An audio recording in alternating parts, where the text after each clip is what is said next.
Hello and welcome to my Bitcoin for Beginners tutorial. Now in this video tutorial I'm going to cover what Bitcoin is, how to mine it, and some tips and tricks that you can use to make more money mining Bitcoin. I just want to start off by saying if you want to skip the tutorial, everything that I'm going to talk about is in the video description and is labeled accordingly. So you can just click on the video description, download the mining software, click on the link to view a calculator and try and figure out how much money you'll make per week or per month and kind of just run with this stuff on your own. But if you want to watch the tutorial, let's begin. So the first thing that I want to touch on is what Bitcoin is. Bitcoin is a new online digital currency. It's been around since about 2009, but just recently has gained a lot of popularity. And now today, one Bitcoin is worth $116. Now you might be asking yourself, well, I don't understand. Why is a Bitcoin worth so much? What is a Bitcoin? Now a Bitcoin really isn't anything. It doesn't represent anything other than a number. Now you might be wondering, well, how do I get a Bitcoin? You can get a Bitcoin a number of different ways. You can exchange your local currency, like US dollars, for example, or you can allow your computer to mine. And mining is a process essentially that just uses your computer to solve mathematical problems, and you are rewarded when you solve these problems with a service fee. And those service fees, while small, add up, especially depending on how fast your computer is. And now there are people out there that make hundreds and thousands of dollars mining Bitcoin. So you might say, well, I've heard that Bitcoin is a scam, or I've heard that Bitcoin is a Ponzi scheme. Well, not really. Essentially what's happening here is that we're allowing the Bitcoin network, which is a Napster-like peer-to-peer network, to use our computer to process information. And so every time our computer is processing information, it's allowing the entire financial network to operate. So when people want to send and receive Bitcoins, they need computers to process that information in order to make that transaction. So just to give you an example, like Bank of America or Chase or Wells Fargo, all of these really big banks, they have skyscraper upon skyscraper of buildings and computers and servers to allow their entire financial network to run. So Bitcoin harnesses the internet and all of the computers on the internet in order to process all of these transactions. And that's why it's not a scam or a Ponzi scheme. Now, the price of a Bitcoin may be inflated, and by the time you watch this video, the price of a Bitcoin may be more than $116 or less than $116. So let's get started. The first thing that I want to show you is the Bitcoin wallet. Now, I'll provide the download link to download the Bitcoin wallet. Go ahead and download and install the Bitcoin wallet. I'll open it up for you just to show you what it looks like. It's already running, and here it is. It's a very, very simple program. It doesn't do much. Here's my overview. You can see I've received 3 transactions recently. And so once you download the Bitcoin wallet and run it, it will attempt to sync with the entire network, and you'll see a little progress bar down here at the bottom, and it will begin to sync. Now go ahead, leave it alone, let it sync. There's nothing that we're going to do with this right now, but we need it for later in the video tutorial. So after we download the Bitcoin wallet, we're going to have to download a miner program. Now there are a number of different mining programs out there, CG Miner, BF Miner. These require a little bit more background knowledge, and so I wouldn't recommend them for the beginner. So go ahead and download GUI Miner. You can find the download link in this video's description. Once you download GUI Miner, run the miner, and you will see something similar to this screen. Now you probably won't have all of these tabs, but all we need to do is click on File, New Miner, Open CL Miner, and we're going to give this new miner a name. So you can name this whatever you'd like. I'll call this Test Miner for Beginners. Great. And that will show us a screen similar to this, but we don't have a username and we don't have a password, and the server is the pool that we're going to join. And that brings me to my next point. Well, what's a pool? Well, a pool is basically a collective pool, a collective network of computers that are all working together to solve blocks of information to receive Bitcoin. Now, there are a number of different pools out there. This is a really good chart of the pools that are currently available. BTC Guild is the largest pool, followed by, I believe, Bitminter and 50BTC, which are looks like they're equal at 16%. I'm going to show you Slush's pool, and the reason why I'm going to show you Slush's pool is because I've had really good success with Slush's pool. I've tried Elugis, which just wasn't working out for me. I wasn't really making much progress. BTC Guild, for some reason, I was making zero progress. I'm not sure if I had everything set up correctly. Bitminter is pretty popular. DeepBit is popular, but I'm going to show you Slush pool. So the first thing that we need to do now is join a pool. So to join Slush pool, we're going to type in this website here, mining.bitcoin.cz, and that'll bring you to just Slush's pool's main website. We can click here to sign up. It's totally free. All you need is an email. You create a password.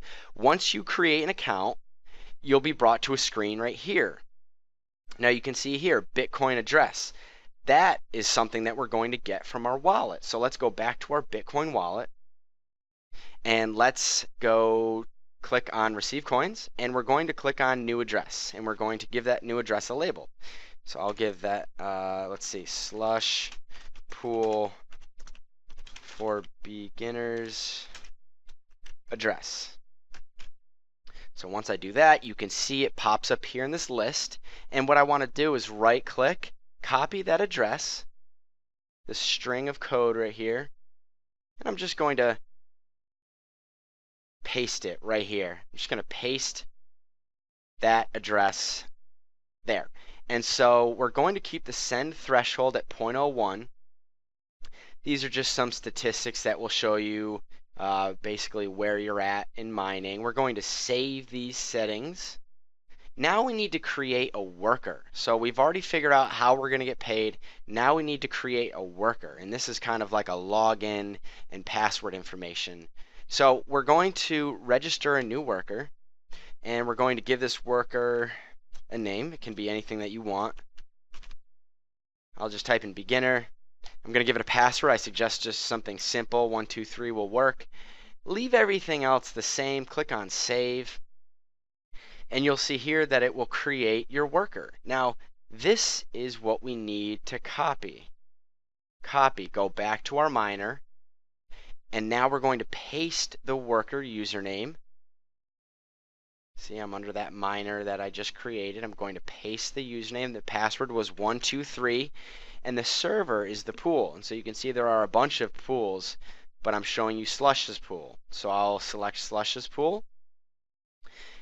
And next to device, this is where we can see which device we'll be using. We have my Intel i7 processor, and then we also have our graphics card processor. You want to select your graphics card processor. That's about 100 times faster than just your standard computer's CPU.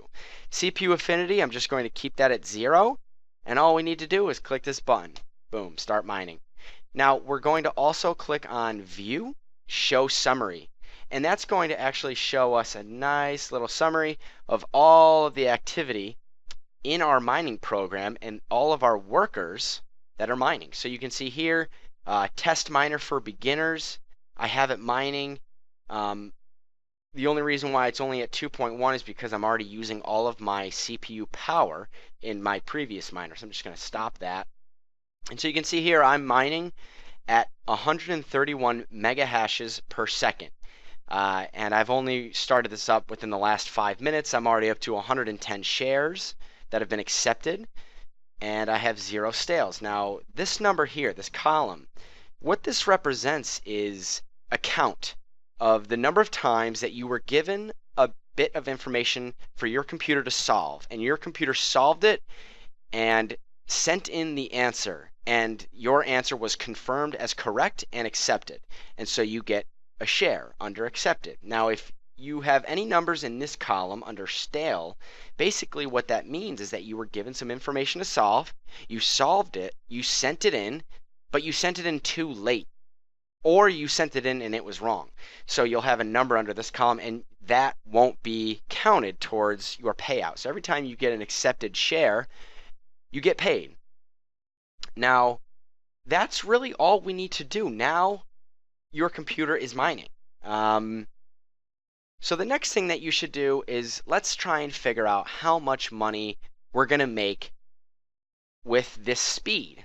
And so how we do that is we use a calculator, a Bitcoin mining calculator. So I'm going to take this number here, 130 mega hashes per second, and I'm going to go to this Bitcoin calculator that I found that I like. That's great. So I'm also going to include this link in the video description. Go ahead and click on it. And this is a Bitcoin mining calculator. It's great. So we can enter in our mega hashes per second, which is 130.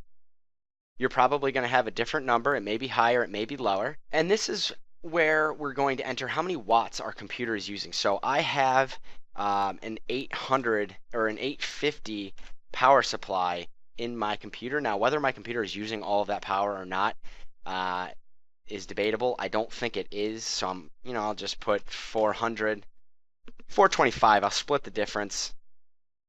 Whoops. 425 at 130. And your cost per kilowatt. Now, this is the cost of electricity where you live. Now, if you're not sure if you're not sure how much the cost per kilowatt is, you can always Google that. So let's just say that it's 12 cents per kilowatt. Let's just say I didn't have to spend anything. I'm just using my normal desktop computer. And let's just run this thing for a month.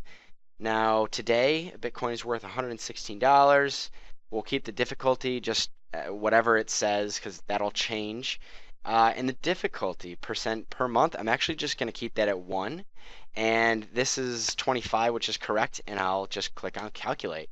And let's see how much I'll make. Well, it looks like here that in 24 hours, I'm actually going to make 68 cents. But it's going to cost me $1.22 in power.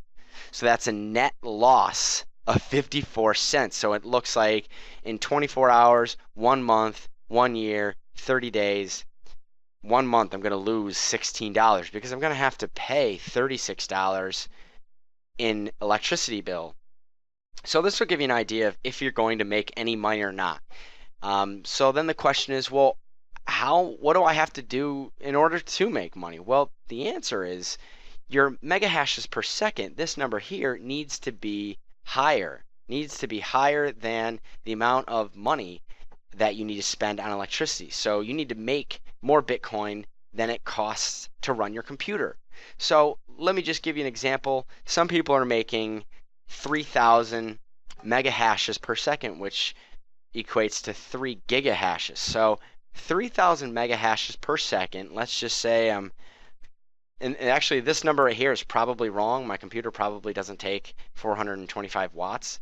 For this example, let's just keep 425 watts, 3,000 mega hashes per second. Let's say the cost of electricity is a little bit higher. Let's say it's 0.18 per kilowatt hour. Cost of hardware, let's just say it cost me $500. Maybe I had to buy a new graphics card. Time frame 30 days. I'm going to bump that up to 90, 3 months. Keep all those settings the same. Calculate. So you can see here that in 90 days, 3 months, after spending $500, I would have made $1,239. I mean, that's pretty good. Now, these numbers obviously will change depending on what your computer specs are, how much power you'll be using, but that'll give you just a general ballpark idea as to how much money you can make with your computer. So just to quickly answer any question that you might have, in order to get this number higher, this mega hash per second, we need a faster graphics card. And so a really good website that I've found is this one here.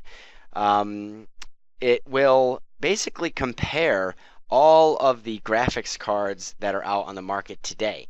So we can scroll down here a little bit, and so it'll give you AMD ATI Radeon graphics cards. Here is the model number, and it will tell you the mega hashes. So you can kind of guesstimate what your mega hash number will be based on which graphics card you have or which graphics card you want to purchase. Now, mind you, you can plug in more than one graphics card to your computer. But in order to do that, you need to make sure that you have enough power to do that. So let's just say you had two 5970s running at 704 mega hashes per second times 2, that's 1408. So we could go back to the calculator. We could put in 1408, just keep that at 425. This is just all guessing right here. I don't know what your numbers will be, but you can see here that in 1 year, 1,000, 494 in 1 month, or I'm sorry, 90 days. So these are just some resources for you to check out and kind of experiment with. All in all, after watching this video, you should have been able to at least set up your wallet, set up your mining software, set up your worker, and connect to a pool, which then you would be able to start mining and you'd be able to figure out what your mega hash per second rate is. So that's it. That concludes the Bitcoin for Beginners tutorial. Let us know what your mega hash per second is. Let us know what you're working with. Or if you have any questions, leave that information in the comments section below. Thank you so much for watching, and good luck.